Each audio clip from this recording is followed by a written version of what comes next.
Պարոն Մալյան, մի փոքր առաջ գալ, պարոն Մալյան։ Փոքր առաջ եկեք կարողանանք։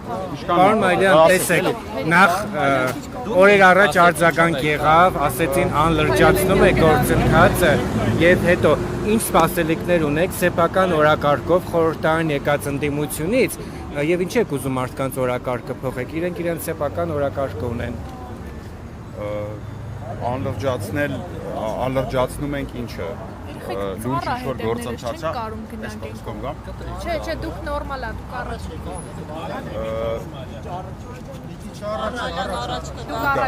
Այստեղ կամ լավա, եթե ինչ-որ լուրջ գործընթաց է տեղի ունենում, իմ համար անկեղծ ասած անտեսանել է այդ գործընթացը, ես գործընթացներից մենակ վերջերս տեսա, որ ազգային ժողովի պատգամավոր Լուսինե Բադալյանի հետ մեր ընդդիմադիր պատգամավորները, ովքեր լրջության կոչեր էին անում, այս ազգային ժողովի բակում սակուրաներից ինչ-որ թիթեռներ էին կախում։ Եթե այդ գործընթացը նկատի ունեք, որ մենք այդ գործընթացը իրենց շեղում, ապա միգուցե ցանկացած մարդ, ով որ դեմ է արտահայտվում այս գործընթացին, իսկ մինչև հիմա այս պայդերությամբ ինձ հայտնի են երկու մարդ, ովքեր որ դեմ են իմպիչմենտի գործընթացին։ Մեկը Նիկոլ Փաշինյանն է հայտնի պատճառներով, մյուսը այս պայդերությամբ Ռոբերտ Քոչարյանն է։ Երրորդ մարդ չեմ ճանաչում, բայց ցանկացած մարդ, ով որ չգիտեմ, տեղակ չեմ, բայց ես դեմ արտահայտվողների մասին տեղակ եմ, դրա մասին եմ ասում։ Ես կարծում եմ, որ այդ կարծիքը այս պայդերությամբ ոչ մեկ չի կարողացել փոփոխման ենթարկել որևիցե փաստարկով։ Իմպիչմենտի գործընթացը այս պայդերությամբ միակ հնարավոր տարբերակն է իշխանափոխություն Հայաստանում իրականացնելու, այլ որևէ տարբերակ գոյություն չունի։ Եվ վերջացնեմ նախադասությունը, իսկ ազգային ժողովի ընդդիմադիր պատգամավորի համար այս վերջին 4 տարիների ու իր ամբողջ ազգային ժողով պատգամավոր աշխատած 5 տարիների ընթացքում միակ գործիքն է, որը ազգային ժողովի պատգամավորի մանդատ ունեցող որևիցե մարդ, ընդդիմադիր մարդ կարող է կիրառի Նիկոլ Փաշինյանին հեռացնելու համար, այլ որևիցե գործիք չունի։ Մնացած ամեն ինչ ազգային ժողովի պատգամավորը ընտրությունների հետ որևիցե կապ չունի, այսինքն ինքը չի կարող։ Վստահ որ ԿՊ-ն կմիանա, պարոն Մալյան։ Ձեր հարցին, նախորդ հարցին, որ Էդգար Ղազարյանին տվեցիք, Էդգար Ղազարյանը իր իմացության տիրույթին պատասխանեց, ես այդ հարցին նաև ավելացնելու բան ունեմ։ Դուք ասեցիք, եղել են արդյոք դեպքեր, որ ԿՊ-ական պատգամավորները կարճ ասեմ այո, նույնիսկ նման դեպքեր եղել են ՀՓՇ շարժման ժամանակաշրջանից եւ դեռ ինչու՞ չէ վերջերս իմպիչմենտի գործընթացին, այդ թվում նաև Բագրատ Սեպազյանի շարժման ժամանակ իմպիչմենտի գործընթացին ամենայն դեպս դրանով հետաքրքրված ԿՊ-ական պատգամավորներ եւս եղել են։ Իսկ ազդակ չեմ ասես, մի վարքյան։ Ոչ, իա մասի չի խոսքը։ Քվեարկելու ազդակ ճիշտ եմ։ Այո։ Հիմա այդ մասին, քանի որ ես եմ տեղակ, ես այդ տեսանկյունից պատասխանեմ։ Օրինակ իմ պրակտիկայում ՀՓՇ շարժման ժամանակ եղել է ԿՊ-ական պատգամավոր, ով որ իմ միջոցով փորձել է բանակցի ընդդիմության հետ, որ հետեւյալ օրակարգով ընդ որում պարզ ասում եմ ձեզ, որ իր ազգային ժողովի պատգամավոր մնացած այդ հատվածին ինչքան որ ինքը մնում է այդ աշխատավարձը հաշվենք, մի հատ մեկենաս գտնենք, որ իրան կվճարի, ինքը պատրաստան ունի զգա, ընդդիմության հանրահավաքին է ելույթ ունենա, ժողովրդին էլ միան ամեն ինչի պատրաստ է։ Այդ եղել է ՀՊՇ ժամանակ, որպեսզի չխառնենք իրար։ Փողի դիմաց, այսինքն պատասխան։ Այդ մարդը օրինակ եմ ձեզ բերում, օրինակ, մի մարդ տենց է արել։ ՀՊ խմբակցության մի վարքյան, այո, այդ ժամանակ պատգամավոր։ Հիմա մի վարքյան սպասեք, ժողովուրդ, սպասեք, հիմա ասում։ ՀՊ խմբակցության մեջ մարդիկ հավաքված են երկու գործոնի շուրջ։ Այնտեղ չկա գաղափարախոսություն, կարծում եմ նոր բան չեմ ասում։ Այսինքն չկա մի մարդ, որ ասում է ես Նիկոլ Փաշինյանի գաղափարախոսության համար եկել եմ այդտեղ պատգամավոր եմ աշխատում, թուքումուր եմ լինում։ Այդ երկու գործոններն են վախը եւ շահը։ Հնարավոր է, իրանք վախենում են Նիկոլ Փաշինյանից, որովհետեւ հակառակ կողմից, ընդդիմադիր դաշտից, այդ թվում նաեւ իմ կողմից, ես էլ եմ ընդդիմադիր դաշտից, վախենալու ոչ մի բան չկա։ Նիկոլ Փաշինյանը իրանց շուրջ ստեղծել է վախի մթնոլորտ, պահում է իրանց իր ազդեցության տակ, այդ հիմա չկան այդ մարդիկ, չկա այդ քաղաքական ուժը, որը իրանց կազատագրի այդ վախից։ Հավատացնում եմ ձեզ, երբ որ լինի համաժողովրդական, համազգային, այսպես շարժում impeachment-ին աջակցող, որը պարտադիր պայման է impeachment-ի հաջողման համար, ոչ մեկս ռոմանտիկ չէ, հա, հասկանում եք ինչը։ Այդ ժամանակ իրանք ձերբազատվելով իրանց վախից գան կներան։ Եվ մի հատ էլ մի վարքյան ոչ կոմպլեքս պատասխանում եմ հարցերին։ Սա քայլ է նաև ինչ որ առումով կոլեկտիվ անպատասխանատվության ոլորտից, թե ինչի է Նիկոլ Փաշինյանը մեր վարչապետը այդ հարցի շուրջ կա կոլեկտիվ անպատասխանատու մոտեցում։ Բերել հարցը անհատական պատասխանատվության ոլորտ։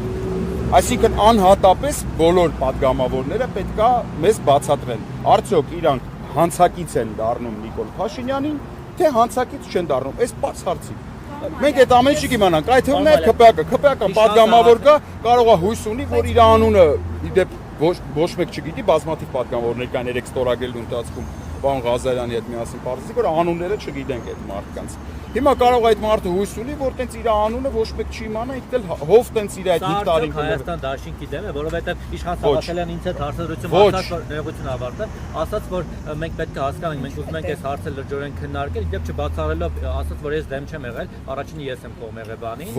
impeachment-ին։ Ասա թե սա պետք է ուզում ենք թիրախ դարձնել Հայաստան դաշինքին։ Վայ ջան, ոչ, եւ ավելին, ես նաեւ խոսք ունեի ասելու, այդ խոսքին չասա։ Նամակները հանձնելուց հետո գործողություններ պետք է հետևեն, չէ՞, որոշակի ինչ-որ այլ գործընթացներ պետք է տեղ ունենան։ Այդ մասով լիազորված եմ Արթունենք շարժման անունից հայտնելու, որ մեր նախաձեռնությամբ մենք հենց այսօրվանից, այսինքն սկսած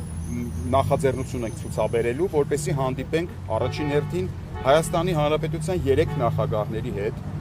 Լևոն Տեր-Պետրոսյանի, Ռոբերտ Քոչարյանի եւ Սերժ Սարգսյանի հետ։ Անպայման հանդիպում ենք փորձելու խնդրել եւ ստանալ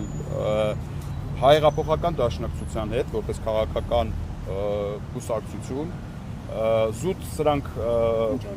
այսա ասեմ, սրանք, այսպես ասած, կոնսուլտատիվ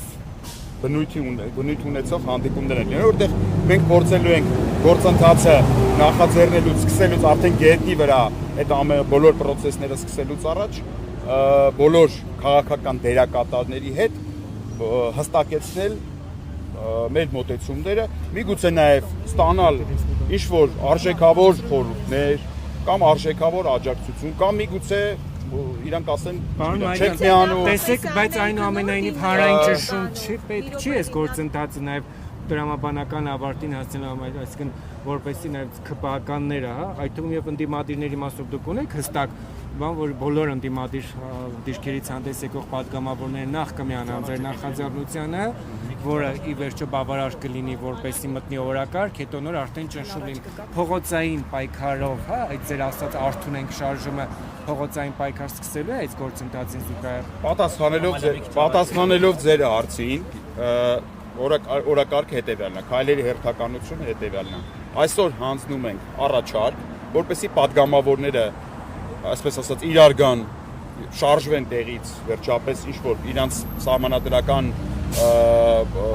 հոդվածներով պարտականությունն է իրանց, սկսեն իրականացնել։ Այդ թվում նաև լրիվ ամբողջությամբ ազատ ենք թողել վարչապետի թեկնածուի հարցում, մի վարքյան պատասխանում եմ Փայլակի հարցին։ Վարչապետի թեկնածուի հարցում ամբողջությամբ ազատ ենք թողել իրանց եւ անվերապահ,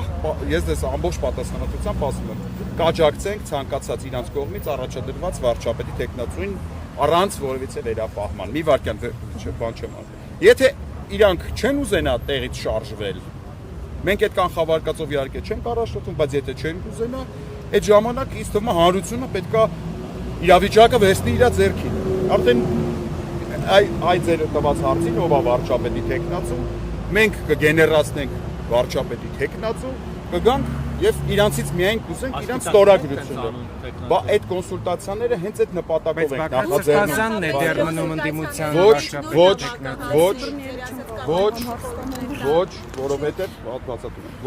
որովհետեւ իմ նշած մարդիկ եւ քաղաքական մնացած դերակատարները ըստ էության ոչ բոլորն են, որ ազգային ժողովում ներկայացվածություն ունեն, բայց քաղաքական դաշտում ունեն լուրջ ազդեցություն։ Այս պահի դրությամբ,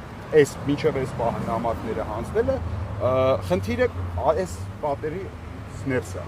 Սրանից հետո արդեն խնդիրը տեղափոխվել է ամբողջ քաղաքական դաշտ։ Պարոն Մալյան, ասացիք պետք է հանդիպեք, քննարկեք։ Պետք է չէ, մենք նախաձեռնենք։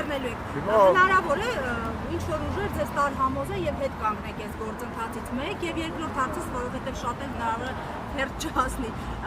Ասում եք վախեցած են ԿՊ-ականները, մոտավորապես հաշվարկ ունեք, քանի պատգամավոր է ԿՊ-ից վախեցած եւ քանիսը կմիանան այդ վախեցածներից ձեզ։ Հնարավոր է մեզ համոզեն թե չէ, այո, հնարավոր է։ Եթե այլ որ մեկը արգումենտ բերի, փաստակ բերի, խելամի, թող մենք բան չենք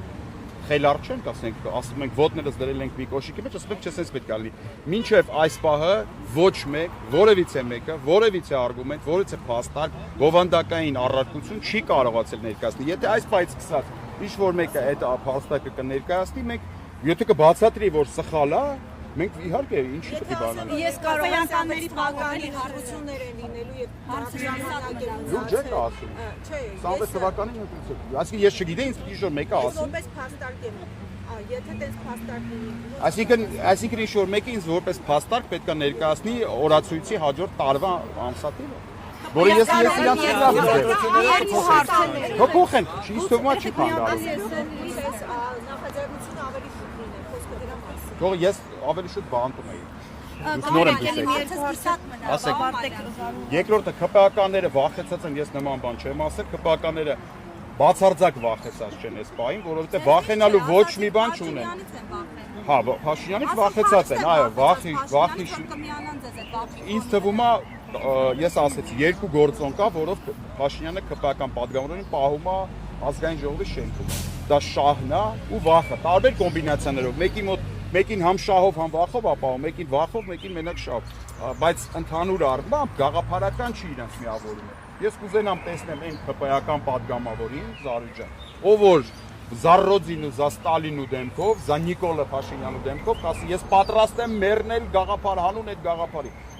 Չկա այդ գաղափարը, մենք այդ լավ գիտենք։ Մենք լավ գիտենք այդ մարդիկ ինչի համար են այստեղ, չէ՞ հավաքված։ Դե եթե հավաքված են, չէ, վայ ջան, աղջիկը սպասում է, քեզ առանձին Նախ ես ոնց հասկացա, որոշման նախագիծ պետք է լինի վարչապետին անվստահություն հայտնելու։ Պարոն Էդգար Ղազարյանն է հարցը։ Այսինքն իրավական մասերով